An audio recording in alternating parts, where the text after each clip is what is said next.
قل یا عبادی الذین اسرفوا علی انفسہم لا تقنطوا من رحمت اللہ، کہہ دیجئے اے میرے بندو جنہوں نے اپنی جانوں پہ زیادتی کر لی۔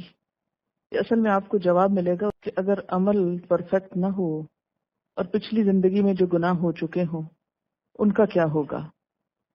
قل یا عبادی الذین اسرفوا علی انفسہم، کہہ دیجئے اے میرے بندو وہ جو اسرفوا زیادتی کر چکے ہیں، علی انفسہم اپنے نفسوں پر، اپنی جانوں پر، جنہوں نے خود پہ ظلم کر لیا۔ اسراف کہتے ہیں گناہوں کی کثرت اور اس میں بہت آگے نکل جانا، یعنی بڑے بڑے گناہ کر بیٹھے۔ ان سے بھی کیا کہا جا رہا ہے؟ لا تقنطوا من رحمت اللہ، اللہ کی رحمت سے مایوس نہ ہو۔ یہ نہ سوچو کہ اب تو بس صرف ہلاک ہی ہوں گے، ہماری چھوٹ ہو نہیں سکتی کیونکہ ہم بہت گناہ گار ہیں۔ اچھا یہ جو جملہ ہے نا ہم بہت گناہ گار ہیں، یہ بھی دو طرح بولا جاتا ہے۔ ایک تو حقیقت میں یو مین اٹ کہ ہم بہت گناہ گار ہیں، اور ایک یہ بہت گناہ گار ہیں دکھاوے کے طور پہ، ورنہ خود کو سمجھتے کوئی نہیں ہے گناہ گار، کیونکہ جو خود کو گناہ گار سمجھے وہ تو نظر ہی نہیں اٹھا سکتا، وہ تو حجت بازی کر ہی نہیں سکتا۔ لا تقنطوا من رحمت اللہ، نہ تم مایوس ہو اللہ کی رحمت سے۔ ان اللہ یغفر الذنوب جمیعا، بے شک اللہ معاف کر دے گا گناہوں کو سارے کے سارے۔ اس آیت میں یہ ہے نا کہ اللہ معاف کر نہیں سکتا، فرمایا نہیں کر سکتا ہے، کر دے گا، کرے گا۔ کیوں؟ انہ هو الغفور الرحیم، کیونکہ وہ غفور الرحیم ہے۔ یہاں ہر شخص کو مایوسی سے نکالا جا رہا ہے، کتنا بھی بڑا کوئی گزشتہ زندگی میں گناہ یا جرم کیوں نہ ہو چکا ہو، اگر تم اللہ کی طرف پلٹ آؤ گے تو وہ تم کو معاف کر دے گا۔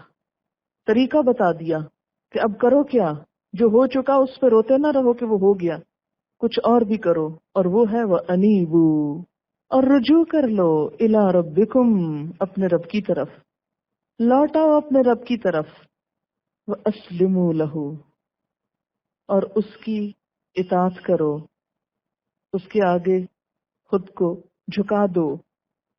من قبل ان یأتیکم العذاب، اس سے پہلے کہ تمہارے پاس عذاب آ جائے۔ عذاب کیوں آ جائے؟ اس لیے کہ نمبر ایک گناہ کیے، پھر پلٹے نہیں، پھر اللہ کی بات مانی نہیں، یا پھر گناہ کر کے مایوسی رہے کہ ہماری تو معافی ہونی نہیں، غم زدہ رہے، اور وہ جو اللہ نے اس دلدل سے نکلنے کے لیے کرنے کو کہا تھا وہ نہ کیا۔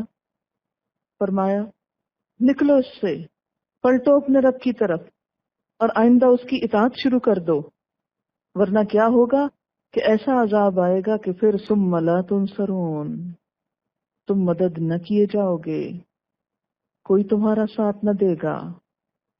تو اس سے کیا پتہ چلتا ہے کہ نمبر ایک، اللہ تعالی کی ذات بہت وسعت والی ہے، بندہ کیسا بھی قصور کیوں نہ کر بیٹھے، کیسا بھی، کتنا بھی بھیانک، لیکن اگر سچے دل سے توبہ کر لیتا ہے تو معاف کر دیا جاتا ہے۔ مسند احمد کی حدیث میں ہے، نبی صلی اللہ علیہ وسلم نے فرمایا مجھے ساری دنیا اور اس کی ہر چیز کے ملنے سے اتنی خوشی نہ ہوئی جتنی اس آیت کے نازل ہونے سے۔ ایک شخص نے سوال کیا کہ جس نے شرک کیا ہو، آپ نے تھوڑی دیر کی خاموشی کے بعد فرمایا خبردار رہو جس نے شرک بھی کیا ہو اس کو بھی معاف کر دے گا، لیکن کب؟ جب وہ معافی مانگ لے۔ مسند احمد میں ہے کہ نبی صلی اللہ علیہ وسلم نے فرمایا اس کی قسم جس کے ہاتھ میں میری جان ہے، اگر تم خطائیں کرتے کرتے زمین اور آسمان بھر ڈالو پھر اللہ سے استغفار کرو تو یقیناً وہ تمہیں بخش دے گا۔ اس کی قسم جس کے ہاتھ میں محمد صلی اللہ علیہ وسلم کی جان ہے، اگر تم خطائیں کرو ہی نہیں تو اللہ تعالیٰ تمہاری جگہ ان لوگوں کو لائے گا جو خطا کر کے استغفار کریں اور پھر اللہ انہیں بخش دے۔ یعنی فرشتے موجود ہیں آلریڈی۔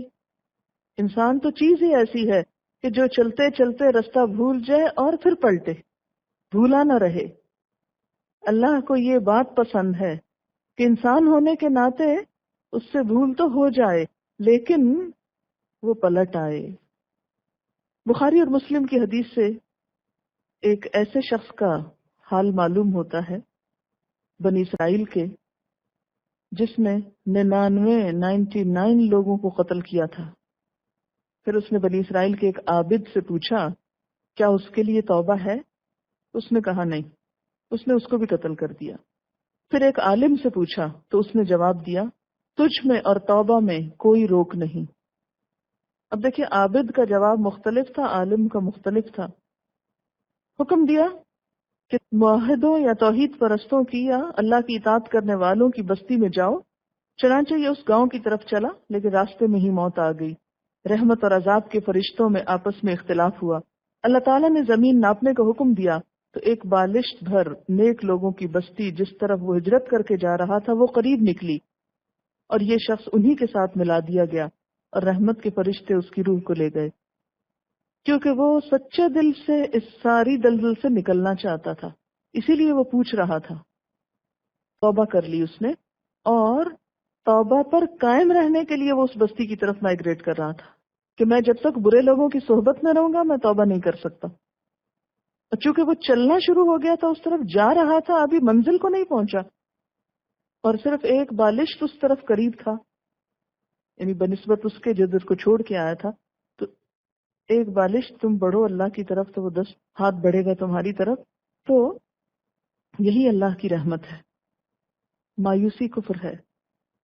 ایک شخص نبی صلی اللہ علیہ وسلم کے پاس آیا. اس نے اپنے گناہ پہ افسوس کا اظہار کیا. آپ نے فرمایا یہ دعا پڑھ لو، اللہم مغفرتک اوسع من ذنوبی ورحمتک ارجع عندی من عملی. اے اللہ، میرے گناہوں سے آپ کی بخشش زیادہ ہے، اور اپنے عمل کی نسبت مجھے آپ کی رحمت سے زیادہ امید ہے. ہونا بھی یہی چاہیے کہ اپنے عمل پہ بھروسہ نہ ہو کہ اس کی وجہ سے میں بخشا جاؤں گا. نہیں، میرے عمل تو کچھ نہیں، اگر تیری رحمت اس سے بڑھ کر ہے. یہاں اس آیت کا یہ مطلب نہ سمجھا جائے کہ انسان جی بھر کے گناہ صرف اس لیے کرے کہ چونکہ اللہ تعالیٰ معاف جو کرتا ہے، اس لیے اس امید پہ گناہ کیے جاؤ، دوسروں پہ ظلم و زیادتی کیے جاؤ. جہاں وہ غفور الرحیم ہے، وہاں قرآن پاک میں دوسری جگہ عزیز ذو انتقام بھی ہے. نبئ عبادی انی انا الغفور الرحیم وان عذابی هو العذاب العلیم.